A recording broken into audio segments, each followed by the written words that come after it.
Wahabi ini mengapa mengkafirkan mayoritas umat Islam di luar golongannya? Wahabi punya konsep ideologi yang berbeda dengan kita. Kalau mayoritas umat Islam di dunia Asy'ariyah Maturidiyah, konsep tauhidnya tentang ketuhanan itu sifat 20. Kalau Asy'ariyah ya sifat 20. Kalau Wahabi konsep tauhidnya tauhid dibagi 3. Ada tauhid rububiyah, tauhid uluhiyah, tauhid asma wa sifat. Tauhid rububiyah dan uluhiyah ini untuk mengkafirkan umat Islam yang melakukan istighatsah, tawassul dan tabarruk.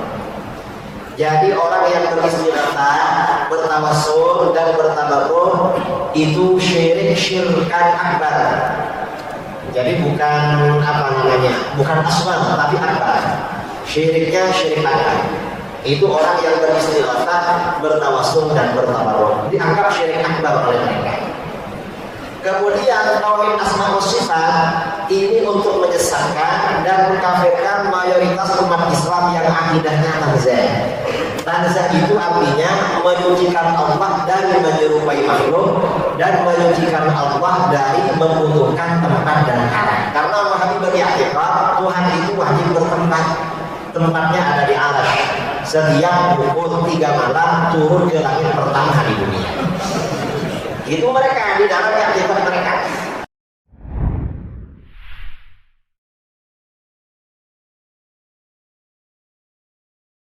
Banyak ini ahlul bid'ah menuduh ahlus sunnah dengan tuduhan yang benar.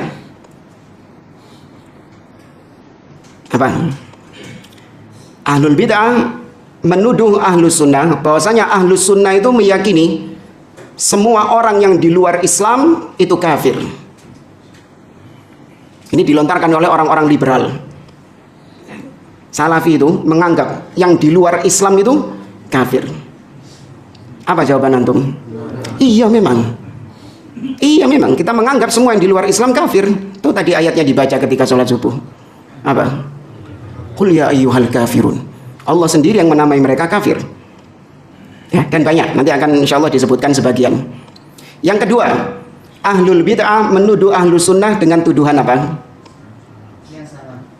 Tuduhan yang dusta. Ya, ahlus sunnah dituduh dengan tuduhan yang dusta. Kalau tadi yang pertama belum kita bahas ya. Sikap antum adalah membenarkannya. Kalau antum dituduh dengan tuduhan yang benar, benarkan. Iya, nggak usah malu. Nah yang kedua ini, antum dituduh, ahlus sunnah dituduh dengan tuduhan yang dusta. Maka ini harus ditolak. Ya, harus ditolak tuduhan tersebut.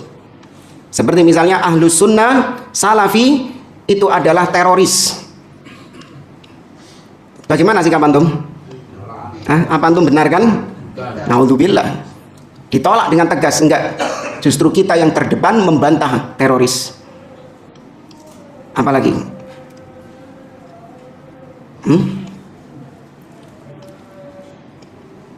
Apalagi misalnya?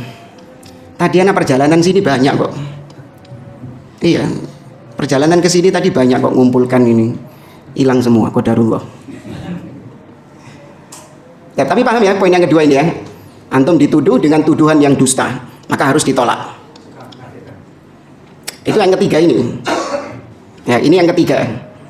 Ahlus sunnah dituduh dengan tuduhan yang abu-abu. Ada sisi benarnya, tapi ada sisi salahnya. Nah, yang seperti ini, maka sikap kita apa? Memperinci. Ya, yang seperti ini sikap kita memperinci. Seperti tadi, ahlus sunnah dituduh suka mengkafirkan. Maka ini diperinci, apa maksudmu mengkafirkan? Apakah mengkafirkan yang Allah kafirkan dan Rasul kafirkan? Kalau itu yang kau maksud, iya. Ahlus sunnah mengkafirkan yang Allah kafirkan dan yang Rasul kafirkan.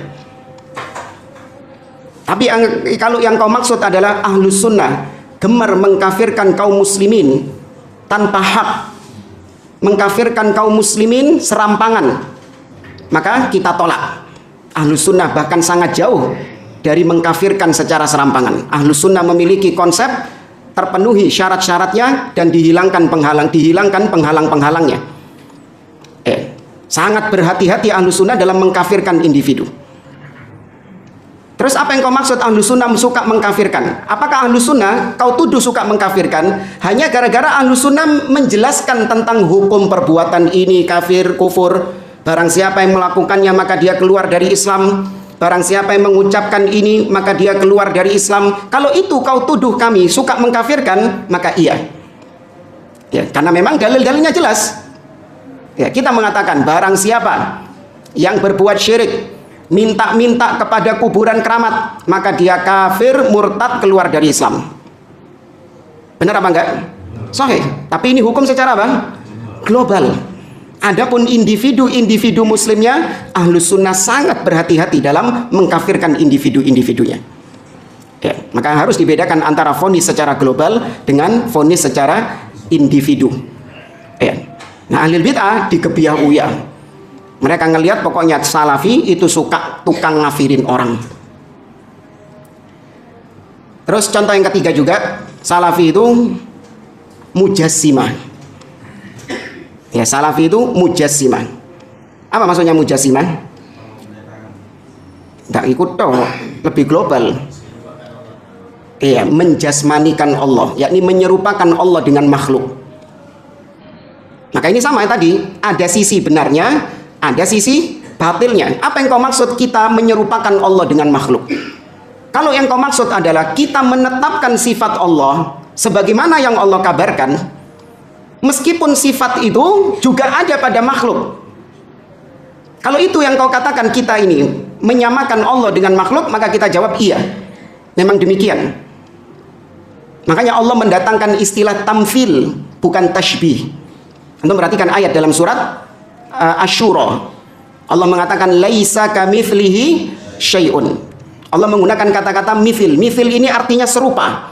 Maka yang dilarang adalah menyerupakan Allah dengan makhluk. Ini yang dilarang. Yaitu ketika mengatakan tangan Allah seperti tangan makhluk, wajah Allah seperti wajah makhluk, turunnya Allah seperti turunnya makhluk, istiwanya Allah seperti istiwanya makhluk. Ini yang terlarang. Ya, ini yang dilarang dalam ayat tersebut. Adapun tashbih, menyamakan, tadi menyerupakan. Kalau menyamakan Allah dengan makhluk, ini ada sisi benarnya. Kesamaan, karena kesamaan nama tidak mengharuskan kesamaan hakikat. Allah melihat, kita pun juga melihat. Tuh, sama kan? Sama, cuman apanya? Melihatnya. Namun hakikatnya serupa enggak? Tidak serupa. Allah mendengar, kita pun juga mendengar. Sama-sama mendengar, tapi tidak serupa. Tuh. Allah hidup, ya kita pun juga hidup. Sama-sama hidup, namun tidak serupa antara hidupnya Allah dengan hidupnya kita.